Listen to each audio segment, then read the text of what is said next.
Hi ಎಲ್ರಿಗೂ ನಮಸ್ಕಾರ. ನಾನು ನಿಮ್ಮ ಪ್ರೀತಿಯ ಶಿಲ್ಪಾಚಿರು. ಸೊ ಇವತ್ತು ಕರ್ಜಿಕಾಯಿ ಮಾಡೋಣ ಅಂಥೇಳಿ ವರಮಹಾಲಕ್ಷ್ಮಿ ಹತ್ರ ಬಂದಿದ್ದೆ. ಸೊ ಒಂದಿನ ಮುಂಚೆನೇ ನಾನು ಕರ್ಜಿಕಾಯಿ ರೆಸಿಪಿ ಮಾಡ್ತಾಯಿದ್ದೆ. ಸೊ ಸ್ವಲ್ಪ ಎಷ್ಟು ಬೇಕೋ ಅಷ್ಟೇ ನಾನು ಮಾಡ್ತಾಯಿದ್ದೆ.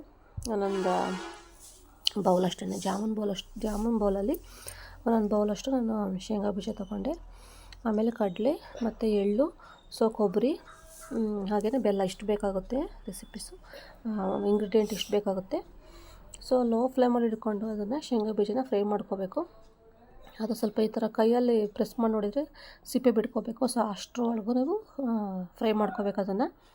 ಹಾಗೆಯೇ ಮತ್ತು ಕಡಲೆನೂ ಅಷ್ಟೇ, ಒಂದು ಬೌಲ್ ಸಾಕು. ಅದಕ್ಕಿಂತ ಶೇಂಗಾ ಬೀಜಕ್ಕಿಂತ ಸ್ವಲ್ಪ ಕಡಿಮೆ ಇದ್ದರೆ ಸಾಕು, ಜಾಸ್ತಿ ಏನು ಬೇಡ. ಸೊ ನಾನು ಅಳತೆ ತೋರಿಸ್ತಾ ಇಲ್ಲ ನಿಮಗೆ. ಸೊ ನೀವು ಮಾಡ್ಕೋಬೇಕು ಅಂತಂದರೆ 2 ಬೌಲಷ್ಟು ಶೇಂಗಾ ಬೀಜ ತೊಗೊಂಡ್ರಿ ಅಂತಂದರೆ ಒಂದು ಬೌಲು ಅಥವಾ 1.5 ಬೌಲಷ್ಟು ಕಡಲೆ ತೊಗೊಂಡ್ರೆ ಸಾಕು.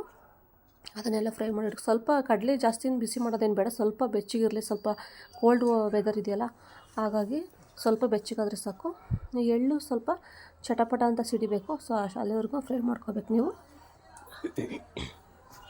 ಸೊ ನೀಟಾಗಿ ಲೋ ಫ್ಲೇಮಲ್ಲಿ ಇಟ್ಕೊಂಡು ಫ್ರೈ ಮಾಡ್ಕೊಳ್ಳಿ. ಸ್ವಲ್ಪ ಹೈ ಫ್ಲೇಮಲ್ಲಿ ಇಟ್ಬಿಟ್ರೆ ನೀಟಾಗಿ ಸೀದೋಗ್ಬಿಡ್ತಾವೆ ಅಷ್ಟೇ. ಅದಕ್ಕೋಸ್ಕರ ಲೋ ಫ್ಲೇಮಲ್ಲಿ ಇಟ್ಕೊಳ್ಳಿ, ಫ್ರೈ ಮಾಡ್ಕೊಳ್ಳಿ ಅದನ್ನು. ಮತ್ತು ಅದಕ್ಕೆ ಏನು ಅಂತಂದರೆ ಬೆಲ್ಲ ಬೇಕು. ಬೆಲ್ಲ ಎಷ್ಟು ತೊಗೊಂಡಿದ್ದೀನಿ ಅಂದರೆ 1.5 ಉಂಡೆ ಅಷ್ಟು ತೊಗೊಂಡಿದ್ದೀನಿ ನಾನು ಬೆಲ್ಲ. ಸೊ ಈ ಥರ ಕೊಬ್ಬರಿ ತುರಿ ನೀವು ತುರಿದವ್ರು ಇಟ್ಕೋಬೋದು, ಅಥವಾ ಮಿಕ್ಸಿಲಿ ಗ್ರೈಂಡ್ ಮಾಡಿಬಿಟ್ಟು ಇಟ್ಕೋಬೋದು. ಸೊ ಆದಷ್ಟು ನೈಸಾಗಿ ಗ್ರೈಂಡ್ ಮಾಡಿದರೆ ಬೆಟರು. ಇಲ್ಲಾಂದರೆ ದಪ್ಪ ಇದ್ದರೆ ಸೂಸ್ಲು ಸರಿ ಹೋಗೋಲ್ಲ. ಹಾಗಾಗಿ ಸೊ ಶೇಂಗಾ ಬೀಜ ಫಸ್ಟು ರುಬ್ಕೊಂಡೆ ನಾನು, ಫ್ರೈ ಮಾಡಿ ಇಟ್ಕೊಂಡಿರೋಂಥದ್ದು. ಆಮೇಲೆ ಮತ್ತು ಕಡಲೆ ಇರುತ್ತಲ್ಲ, ಸೊ ಕಡಲೆನ ಬೆಚ್ಚಗಾಗಿರೋಂಥದ್ದು ಅದನ್ನು ಸಹ ನಾನು ಫ್ರೈ ಮಾಡಿ ಇಟ್ಕೊಂಡೆ, ನೀಟಾಗಿ ಗ್ರೈಂಡ್ ಮಾಡಿ ಇಟ್ಕೊಂಡೆ. ನೈಸಾಗಿ ಗ್ರೈಂಡ್ ಮಾಡಿದರೆ ಬೆಟರು ಕರ್ಜಿಕಾಯಿಗೆ. ಸ್ವಲ್ಪ ದಪ್ಪದಾಗಿ ತರಿಯಾಗಿ ಫ್ರೈ ಮಾಡಿದರೆ ಅಂದರೆ ಅದು ಸೂಸ್ಲು ನಾವು ಕವರ್ ಆಗಬೇಕಾದ್ರೆ ಪ್ರಾಬ್ಲಮ್ ಆಗುತ್ತೆ. ಸೊ ಹಾಗಾಗಿ ಇರೋದ್ರಿಂದ ನಾವು ಆದಷ್ಟು ನೈಸಾಗಿ ಗ್ರೈಂಡ್ ಮಾಡ್ಕೊಳ್ಳೋದು ಬೆಟರು. ಸೊ ಎಳ್ಳು, ನಾನು ಬಿಳಿ ಎಳ್ಳು ತೊಗೊಂಡಿದ್ದೀನಿ. ನೀವು ಬಿಳಿ ಎಳ್ಳು ಸ್ವಲ್ಪ ಕಡಿಮೆ, ಕರಿ ಎಳ್ಳು ಎರಡೂ ಮಿಕ್ಸ್ ಮಾಡ್ಕೋಬೋದು. ಆದಷ್ಟು ಬಿಳಿ ಎಳ್ಳಿದ್ರೆ ಚೆಂದ ಸೂಸ್ಲಿಗೆ. ಹಾಗಾಗಿ ನಾವು ಇದಕ್ಕೆ ಸೂಸ್ಲು ಅಂತ ಕರಿತೀವಿ. ನೀವೇನು ಕರಿತೀರಿ ಅಂತ ಕಮೆಂಟ್ ಮಾಡಿ. ಆಮೇಲೆ ಏಲಕ್ಕಿ, ಶುಂಠಿ ಪೌಡರು, ಏಲಕ್ಕಿ, ಲವಂಗ, ಶುಂಠಿ ಮತ್ತು ಸಕ್ಕರೆ, ಇದನ್ನು ಮೂರನ್ನು ಮಿಕ್ಸ್ ಮಾಡಿಬಿಟ್ಟು ನಾನು ಮಿಕ್ಸಿಗೆ ಗ್ರೈಂಡ್ ಮಾಡಿ ಇಟ್ಕೊಂಡಿರ್ತೀನಿ. ಯಾವಾಗಲೂ ನನಗೆ ಬೇಕು, ರೆಸಿಪೀಸ್ಗೆಲ್ಲ ಬೇಕು, ನನ್ನ ಸ್ವೀಟ್ಸ್ಗೆಲ್ಲ ಬೇಕು ಅಂಥೇಳಿ. ಸೊ ಅದನ್ನು ಗ್ರೈಂಡ್ ಮಾಡಿ ಇಟ್ಕೊಂಡಿರ್ತೀನಿ.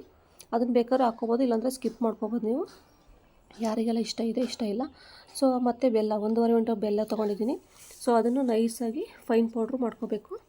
ಸೊ ನೀವು ಶೇಂಗಾ ಬೀಜದ ಜೊತೆಗೆ ಅಥವಾ ಕಡಲೆ ಜೊತೆಗೆ ಹಾಕ್ಬಿಟ್ಟು ಗ್ರೈಂಡ್ ಮಾಡ್ಕೊಂಡ್ರೂ ಆಗುತ್ತೆ, ಏನೂ ಪ್ರಾಬ್ಲಮ್ ಇಲ್ಲ. ಸೊ ಮೈದಾ ಹಿಟ್ಟನ್ನ ನೀಟಾಗಿ ಕಲಸಿಟ್ಟು ಇಟ್ಬಿಟ್ಟಿದ್ದೆ ನಾನು. ಸೊ ನೀರು, ಉಪ್ಪು ಮತ್ತು ಎಣ್ಣೆ ಇವೆಲ್ಲ ಹಾಕ್ಬಿಟ್ಟು ನೀಟಾಗಿ ಕಲಸ್ಬಿಟ್ಟು ಇಟ್ಟರೆ ಚೆನ್ನಾಗಿ ಸ್ಮೂತಾಗಿ ಬರ್ತವೆ. ಸ್ವಲ್ಪ ಹೊತ್ತು 1 ಅವರ್ ಅಂತೂ ನೆನಿಬೇಕದು, ಆವಾಗ ಚೆನ್ನಾಗಿ ಬರುತ್ತೆ ಅದು. ಸೊ ಆದಷ್ಟು ಸ್ವಲ್ಪ ದಪ್ಪನೇ ಉಳ್ಳೆ ಮಾಡ್ಕೊಳ್ರಿ ನೀವು. ಕಣ್ಕನ ಸ್ವಲ್ಪ ದಪ್ಪನೇ ತೊಗೊಳ್ಳಿ. ಕಣ್ಕ ಅಥವಾ ಉಳ್ಳೆ ಅಂತ ಕರೀತಾರೆ ನಮ್ಮ ಕಡೆ.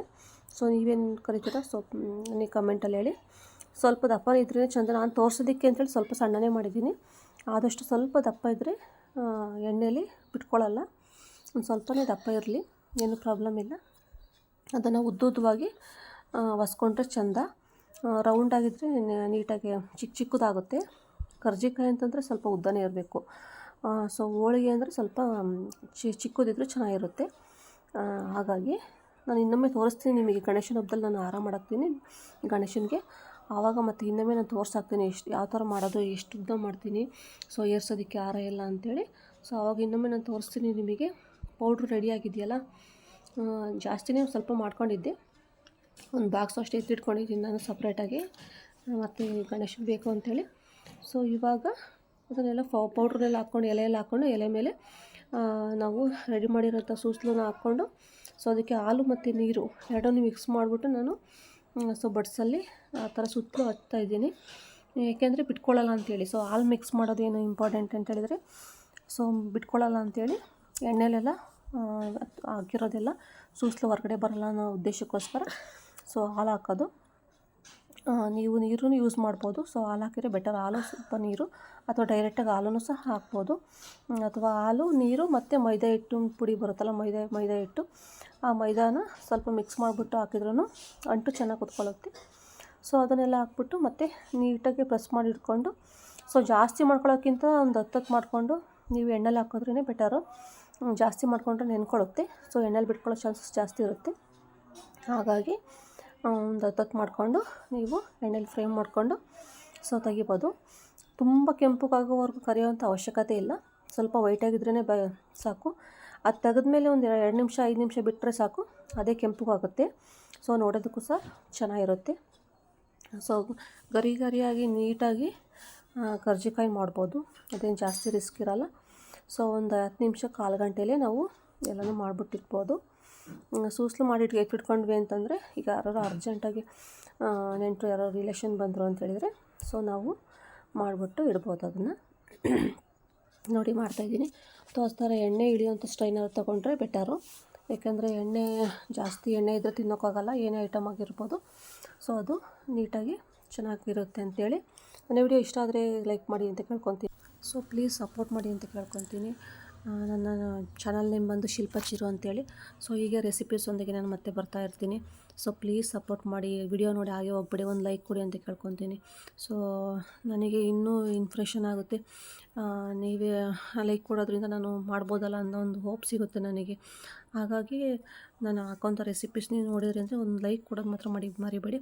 ಏನಾದ್ರು ಪ್ರಾಬ್ಲಮ್ ಇದ್ದರೆ ಕಮೆಂಟಲ್ಲಿ ತಿಳಿಸಿ ಅಂತ ಕೇಳ್ಕೊತೀನಿ. ಸೊ ಪ್ಲೀಸ್ ಸಪೋರ್ಟ್ ಮಾಡಿ ಅಂತ ಕೇಳ್ಕೊತೀನಿ. Love you, take care, bye. Thank you so much ಅಂತ ಕೇಳ್ಕೊತೀನಿ. ನನ್ನ ವಿಡಿಯೋ ನೋಡಿದ ಎಲ್ಲ ಫ್ರೆಂಡ್ಸ್ಗಳಿಗೂ ಥ್ಯಾಂಕ್ ಯು ಸೋ ಮಚ್.